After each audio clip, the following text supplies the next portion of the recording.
These are his words. It is not the critic who counts, not the man who points out how the strong man stumbles, or where the doer of deeds could have done them better.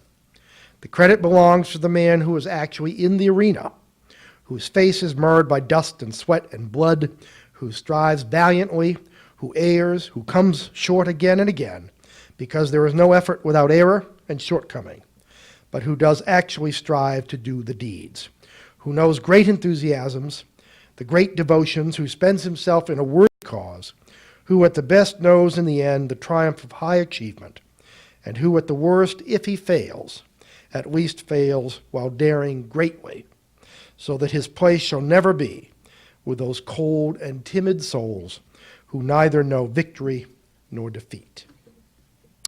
Thank you very much.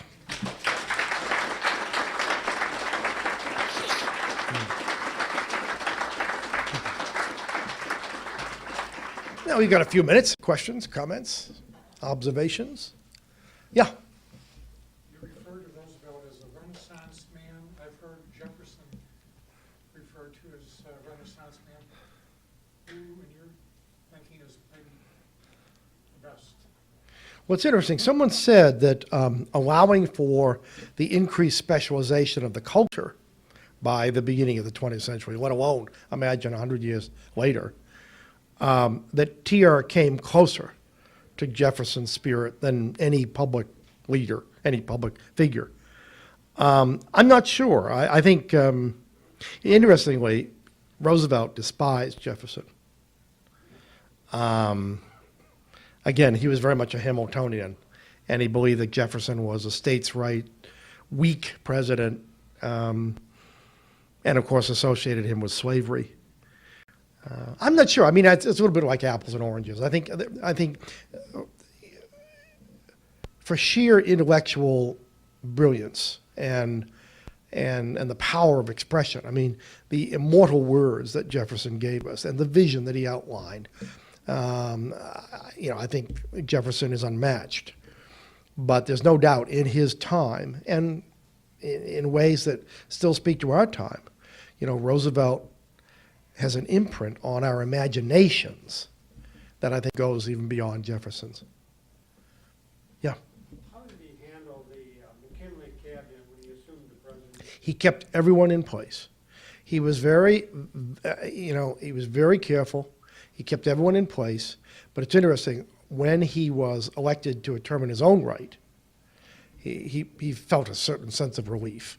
And then he felt a vindication. I mean, that he was no longer a provisional president. He was liberated in a lot of ways, and there were certainly changes in the cabinet.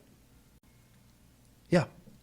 I've heard him characterized as being bipolar, great enthusiasm, great despair. I think that's because that's a clinical term. I think as most people would understand that, and I would not apply that to TR. I think he was a man of great enthusiasms, who could at times feel despair. But I think that's probably true to varying degrees of most people. I certainly wouldn't say, I wouldn't buy it as a clinical diagnosis of TR. He was just, he lived life at a higher pitch, is how I would say it. Now, the problem with living life at a higher pitch is eventually you wear out your welcome. And in 1912, 13, 14, that's very much what happened. I mean, there were still millions of people who adored him, but there were millions of people who were just plain exhausted. Yeah. With his presidential powers, you could draw some parallels maybe to our president today or other presidents who have really tried to expand those. Was there a concern back then about checks and balances? There was a concern, and not just among, sort of fuddy-duddy conservatives on Capitol Hill. There were a lot of thoughtful people who believed that this was a slippery slope. Interestingly enough, Oliver Wendell Holmes, the great justice whom TR appointed to the court, voted to overrule the Northern Securities case. And TR, of course, railed against him, compared his backbone to a banana. And Holmes is no reflexive conservative. I mean, there were a lot of thoughtful people who believed that this was such a radical departure. And in some ways, I think there were a lot of people as well, like journalists and others, who found it in TR. It was all entertaining. It was all inspiring. It was all somehow logical. But TR was a unique figure, and if this was going to be institutionalized, then it posed a real danger to the notion of checks and balances. And that's exactly what happened. I mean, the genius of the American political process is that it is self-correcting. And as much as we admire TR, and many people love him, the fact of the matter is his approach to the presidency could not be a permanent one. Yeah. Richard, did TR change our conception of empire? And did American empire become more and more what he thought it should be? That's a good question. Yeah, there's no doubt that TR is synonymous with the notion of American empire. I mean, he believed, McKinley believed we had a civilizing mission, Christianizing mission in the Philippines. Interesting enough, the spoils of the Spanish-American War, we gave Cuba its independence almost immediately. We hung on to Puerto Rico in this kind of quasi-statehood. And then the great question was what to do about the Philippines. But there's no doubt, TR believed very much in the projection. He believed that the 20th century would be the American century. And he believed in the projection of naval power, particularly. All of that because he believed that nations, like individuals, had moral missions to perform, destiny, if you will. It was a 20th century version of manifest destiny, but it just took the frontier beyond the Pacific. Yeah. What was his purpose for bringing Booker T. Washington to the White House, and how did he respond to it? Well, it's interesting because he was, I think, frankly, taken aback. He did it very early in his presidency, and to him it was a very natural thing to do. And he was, I think, appalled at the ferocity of the criticism that he received. He defended it very vocally, but tellingly, he never invited him back.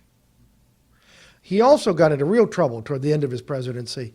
There had been a group of black troops that were involved in some kind of altercation, some called it a riot, in Brownsville, Texas.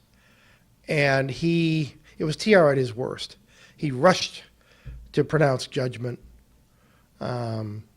He refused to reconsider his initial conclusion.